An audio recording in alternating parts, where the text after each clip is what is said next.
Well, with news that Amazon will push back its return to office until next year, there are concerns right now about businesses that rely on the company's large footprint in Seattle.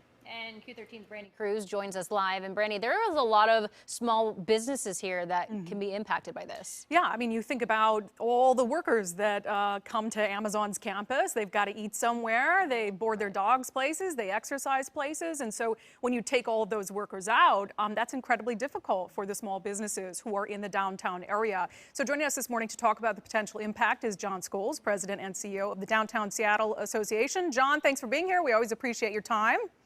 Good morning, Brandi. First, did you see this coming?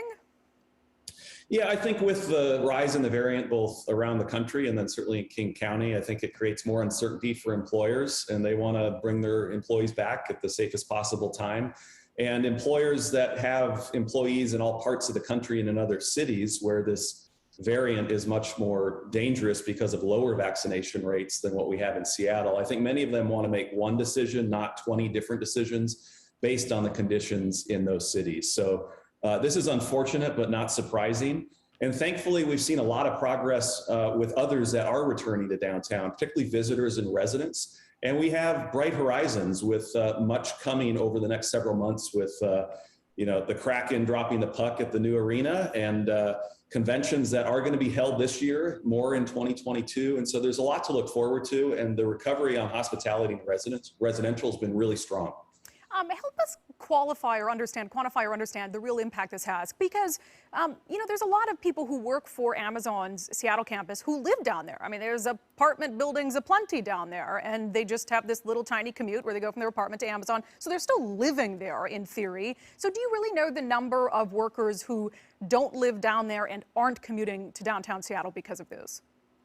You're right. We've got an incredible downtown residential population. Nearly 100,000 people live downtown today, and many of them work downtown. So if they're not going to their office, they're still here, and their feet are on the street, and they're spending money, and that's a good thing.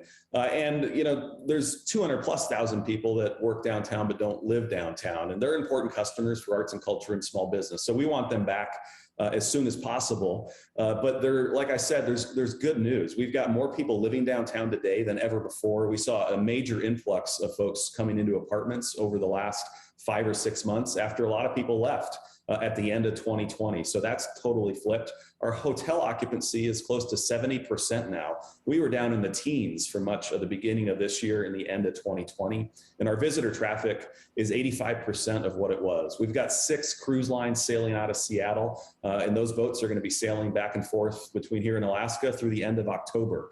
So the recovery on the hospitality side and residential and visitors from other parts of the region has been very strong over the last 2 months, and we look to keep it going as sports are back with full stadiums, and the Seahawks are going to be playing, and the Kraken, and concerts and arts and culture. So I think Seattle's in a much stronger position than most other cities and downtowns because of all of that, because of the great mix we have in our downtown, and also because 82% of people 12 and over in this city are vaccinated.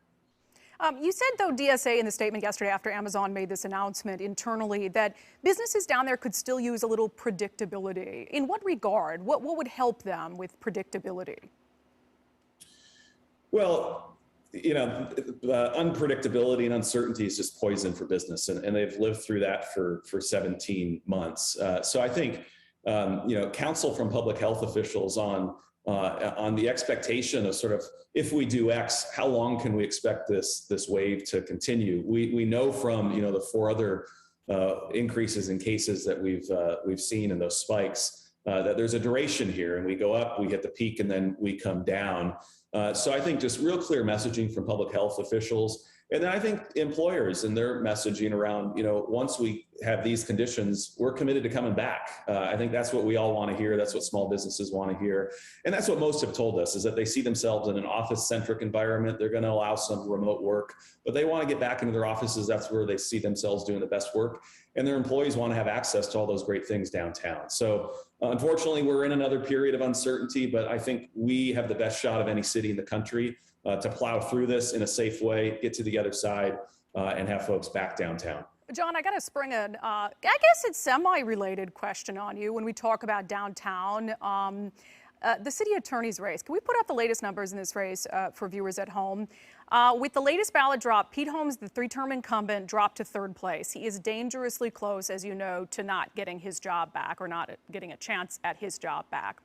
Pete Holmes has been in that job for 12 years. It is no secret that the DSA has had some issues with how his office has dealt with low-level crimes. What do you make of the fact, John, that Pete might not get his job again? I think it reflects how frustrated people are in this city with the current course and direction on issues, particularly safety and homelessness. And they're not happy with the status quo. And whether you're a resident in North Seattle or a small business owner downtown or running an industrial operation in Soto, you're impacted by this city's inability to create a community that's safe and healthy and welcoming for everybody. And we haven't done enough to address homelessness. And we've had lots of unforced errors and self-inflicted wounds, particularly out of the city council, but also out of City Attorney Holmes when it comes to how we're addressing safety. So I think voters are unhappy. They want change, and the results in that race certainly say that. That being said, we've got about 30 seconds left. One of the candidates that might go through is an abolitionist, and she has all but told us that she would basically prosecute no misdemeanor crimes via the traditional route of the criminal justice system. I can't imagine that's the route you want to go.